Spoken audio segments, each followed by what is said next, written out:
നമസ്കാരം. നിഷ്പക്ഷമായി ചിന്തിക്കുക. മുമ്പ് എപ്പോഴെങ്കിലും ആരെങ്കിലും ഇതുപോലെ ദിലീപിനെ പോലെ വേട്ടയാടപ്പെട്ടിട്ടുണ്ടോ? ഉറപ്പായും ഇല്ല. ഇപ്പോൾ ദിലീപിനെതിരെ ക്രൂരമായി അട്ടഹസിക്കുന്ന പേക്കോലങ്ങളെ വിടാം. ക്യാമറയ്ക്ക് മുന്നിൽ നിൽക്കാനും നാലാളുടെ ഇടയിൽ ശ്രദ്ധിക്കപ്പെടാനും ഇവറ്റകൾ ഇതല്ല ഇതിലപ്പുറവും ചെയ്യും. പക്ഷേ വിധിന്യായം വായിച്ചു നോക്കാതെയും വസ്തുതകളെ വിശകലനം ചെയ്യാതെയും വായിൽ തോന്നുന്നത് വിളമ്പുന്ന കുറെ ആൺപാവാടകളും പെണ്ണുങ്ങളും എന്തറിഞ്ഞിട്ടാണ് ഈ തുള്ളുന്നത് എന്നതാണ് അത്ഭുതം.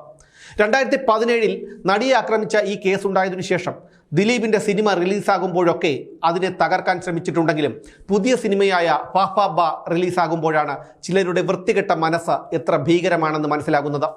ഇത് രാജ്യം ശ്രദ്ധിച്ച കേസാണെന്നും അതിജീവിതയോ പ്രോസിക്യൂഷനോ മേൽക്കോടതികളിൽ അപ്പീലുമായി പോകുമെന്നോ ഇപ്പോഴത്തെ വിധിക്കെതിരെ അവിടെ നിന്ന് ഒരു തിരിച്ചടി ഉണ്ടായാൽ അത് തൻ്റെ ഔദ്യോഗിക ജീവിതത്തെ തന്നെ ബാധിക്കുമെന്ന് ജഡ്ജിക്ക് അറിയാമെന്നോ ചിന്തിക്കാനുള്ള ശേഷി സോഷ്യൽ മീഡിയയിൽ കിടന്ന് തുള്ളുന്ന മരക്കഴുതകൾക്കില്ല.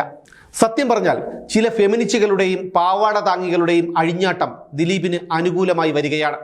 കൂടുതൽ പേർ ചിന്തിച്ചു തുടങ്ങി, ഈ ഭാഗ്യലക്ഷ്മി എന്തിനാണ് പകയോടെ ഇത്തരത്തിൽ ഓരോന്ന് ചെയ്യുന്നതെന്ന്.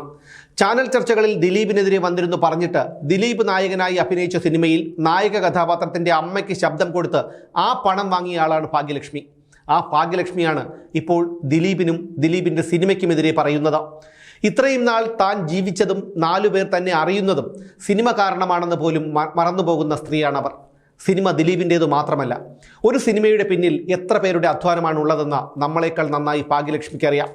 പിന്നെ വേടനോടുള്ള അവരുടെ സമീപനം. 2 സ്ത്രീകളെ പീഡിപ്പിച്ചവനാണ് വേടൻ. അവനോടൊപ്പം വേദി പങ്കിടുന്നതിനോ അവനെ ന്യായീകരിക്കുന്നതിനോ ഭാഗ്യലക്ഷ്മിക്ക് യാതൊരു എളുപ്പമില്ല.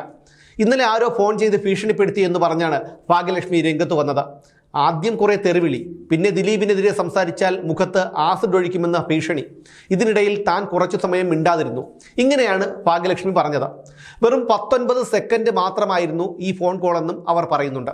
ഇത്രയും കാര്യങ്ങൾ എങ്ങനെയാണ് 19 സെക്കൻഡ് കൊണ്ട് പറഞ്ഞു തീർക്കാൻ കഴിയുന്നത്? കഥയിൽ ചോദ്യമില്ല എന്നാണല്ലോ.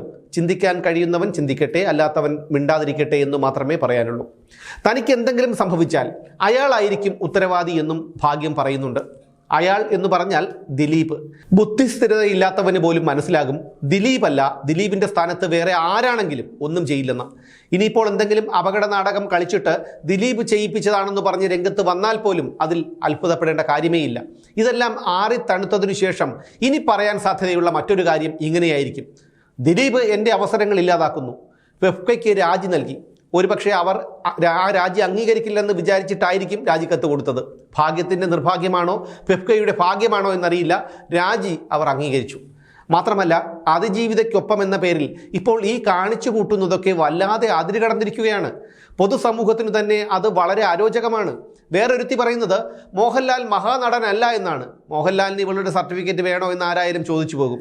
അങ്ങനെ എത്രയോ പേർ ദിലീപിനെതിരെ എന്തെല്ലാം പറയുന്നു. സത്യം പറഞ്ഞാൽ നായ്ക്കളുടെ മുന്നിൽ എല്ലിൻ കഷണം കാണിക്കുന്നത് പോലെ ഇവറ്റകളുടെ മുന്നിൽ മയക്കും നീട്ടിപ്പിടിച്ചു കൊണ്ടുപോകുന്ന മാപ്രകളെ വേണം പത്തല് വെട്ടിയടിക്കാൻ. കേസിൽ പ്രതിയാക്കപ്പെട്ടത് മുതൽ വിധി വരുന്ന ദിവസം വരെ ദിലീപ് ഒരക്ഷരം മിണ്ടിയില്ല. വിധി കേട്ടതിനു ശേഷം കോടതിയിൽ നിന്ന് പുറത്തു വന്നിട്ടാണ് ഞാൻ പ്രതിയായത് അതിജീവിതയ്ക്ക് ഐക്യദാർഢ്യം പ്രഖ്യാപിച്ചുകൊണ്ട് സിനിമാ പ്രവർത്തകർ കൊച്ചിയിൽ നടത്തിയ യോഗത്തിൽ ഈ സംഭവത്തിൽ ഗൂഢാലോചനയുണ്ടെന്ന് മഞ്ജു വാര്യർ പറഞ്ഞതിനു ശേഷമാണ് എന്ന് ദിലീപ് പറയുന്നത്. പക്ഷേ പിന്നീട് 5 ദിവസങ്ങൾക്ക് ശേഷമാണ് അതിജീവിത വൈകാരികമായൊരു കുറിപ്പ് സമൂഹ മാധ്യമത്തിൽ പോസ്റ്റ് ചെയ്യുന്നത്. അതിജീവിത പോസ്റ്റ് ചെയ്ത് 1, 2, 3 മണിക്കൂറുകൾക്കുള്ളിൽ മഞ്ജു വാര്യരുടെ പോസ്റ്റ് വരുന്നു. ആസൂത്രണം ചെയ്തവർ പുറത്ത് പകൽ വെളിച്ചത്തിലുണ്ട്, അത് ഭയപ്പെടുത്തുന്നു എന്നാണ് ആ പോസ്റ്റിൽ മഞ്ജു പറഞ്ഞിരിക്കുന്ന ഒരു വാചകം. മഞ്ജുവിന് ഇത് പറയാൻ അതിജീവിത ഒരു പോസ്റ്റ് ഇടുന്നതുവരെ കാത്തിരിക്കേണ്ടി വന്നു എന്നുള്ളതാണ്. ആ വാചകം തന്നെ പരോക്ഷമായി ദിലീപിലേക്ക് വിരൽ ചൂണ്ടുന്നതാണ്. അതായത് വീണ്ടും ദിലീപിനെതിരെ സംശയമുന പൊതുസമൂഹത്തിലേക്ക് ഇട്ടുകൊടുക്കുക, അത്രയേ ഉള്ളൂ. ഇതുതന്നെയാണ് ഇന്നലെ പബ്ലിക് പ്രോസിക്യൂട്ടർ അജകുമാറും പറഞ്ഞത്. അതായത് കൂടുതൽ ശക്തമായ തെളിവുകൾ കോടതിയിൽ സമർപ്പിക്കും എന്നാണ് അദ്ദേഹം പറഞ്ഞത്. ഈ 8 കൊല്ലവും കോടതിയിൽ സമർപ്പിക്കാൻ കഴിയാത്ത എന്ത് തെളിവാണ് ഇയാൾ ഇനി കോടതിയിൽ സമർപ്പിക്കാൻ പോകുന്നത് എന്നറിയില്ല. ഒന്നുകൂടി അജകുമാർ പറയുന്നു, ജീവിച്ചിരിക്കുമ്പോൾ നീതി കിട്ടുമോ എന്നറിയില്ല എന്ന്. അതായത് മഞ്ജു വാര്യർ പൊതുസമൂഹത്തിന് മുന്നിലേക്ക് ഇട്ടുകൊടുത്ത സംശയം അജയകുമാർ മറ്റൊരു രീതിയിൽ പറഞ്ഞു, അത്രയേ ഉള്ളൂ. പിന്നെ വന്നത് സാക്ഷാൽ രാജപ്പനാണ്, പൃഥ്വിരാജിൻ്റെ കാര്യം നമുക്കറിയാമല്ലോ. അദ്ദേഹം ഓരോ വിഷയങ്ങൾ ഉണ്ടാക്കിയിടും, വിവാദമാകുമ്പോൾ രംഗത്ത് വരില്ല. അതെന്ത് കാരണം കൊണ്ടാണെന്നറിയില്ല. പക്ഷേ വിമർശനങ്ങൾ രൂക്ഷമാകുമ്പോൾ അമ്മയും ഭാര്യയും രംഗത്തിറങ്ങും. ഇന്നലെയും അതുതന്നെ സംഭവിച്ചു. വിധി വന്ന് ഇത്രയും ദിവസം മിണ്ടാതിരുന്ന പൃഥ്വിരാജ് ഇന്നലെ അതിജീവിതയ്ക്ക് ഐക്യദാർഢ്യം പ്രഖ്യാപിച്ചുകൊണ്ട് പോസ്റ്റിട്ടു. പൃഥ്വിരാജ് മാത്രമല്ല, ഭാര്യ സുപ്രിയയും. ഇങ്ങനെ ഒരു സംഭവം ഉണ്ടായപ്പോൾ പരാതിപ്പെട്ടതാണ് താൻ ചെയ്ത തെറ്റെന്ന് പറഞ്ഞുകൊണ്ടുള്ള അതിജീവിതയുടെ അതിവൈകാരികമായ പോസ്റ്റ് വന്നതിനു ശേഷമാണ് അജകുമാറും പൃഥ്വിരാജും ഭാര്യയും ഷുക്കൂർ വക്കീലുമൊക്കെ രംഗത്ത് വരുന്നത്. അത് യാദൃച്ഛികമായിട്ടായിരിക്കാം. ഇന്നലെ പാലക്കാട്ട് ഒരു അന്യസംസ്ഥാന തൊഴിലാളിയെ ആൾക്കൂട്ടം തല്ലിക്കൊന്നു. മാധ്യമങ്ങൾക്ക് അതൊരു സാധാരണ വാർത്ത. എറണാകുളത്ത് ഗർഭിണിയെ തല്ലുന്ന CIയുടെ ഞെട്ടിക്കുന്ന ദൃശ്യങ്ങളും ഇന്നലെ പുറത്തു വന്നു. പക്ഷേ ഭാഗ്യത്തിനും ചുമിക്കുട്ടിക്കും സുക്കൂർ വക്കീലിനും രായപ്പനും സുപ്രിയയ്ക്കും കറ്റാർവാഴ ചേച്ചിക്കുമൊന്നും അതിൽ യാതൊരു രോഷവുമില്ല, വേദനയുമില്ല. ഇതിലൊന്നും പ്രതിഷേധിക്കുകയും വേണ്ട. ഇവർക്ക് അതിജീവിതയ്ക്ക് നീതി വാങ്ങിക്കൊടുത്താൽ മാത്രം മതി. നീതി എന്ന് പറഞ്ഞാൽ ദിലീപിനെ തൂക്കിലേറ്റുക. വിധി കേട്ടതിന് ശേഷം ദിലീപ് മിണ്ടാതിരുന്നെങ്കിൽ ഒരുപക്ഷെ ഇവർക്ക് യാതൊരു പ്രശ്നവും ഉണ്ടാകുമായിരുന്നില്ല. പക്ഷേ ചിലർക്കെതിരെ മാനനഷ്ട കേസ് കൊടുക്കുകയോ യഥാർത്ഥ ഗൂഢാലോചനയെക്കുറിച്ച് അന്വേഷിക്കുകയോ ചെയ്യണമെന്നാവശ്യപ്പെട്ട് കോടതിയെ സമീപിച്ചാൽ പലർക്കും അത് പണിയാകും. അങ്ങനെ പണി കിട്ടാതിരിക്കണമെങ്കിൽ അങ്ങോട്ട് കയറി വീണ്ടും ആക്രമിച്ചുകൊണ്ടേയിരിക്കണം. പുലിവാല് പിടിച്ചതുപോലെയായി ഇവരുടെ അവസ്ഥ. വാലിൽ നിന്ന് പിടിവിട്ടാൽ പുലി പിടിക്കും. അതുകൊണ്ട് വാലിൽ പിടിച്ച് കറങ്ങുകയേ നിവൃത്തിയുള്ളൂ.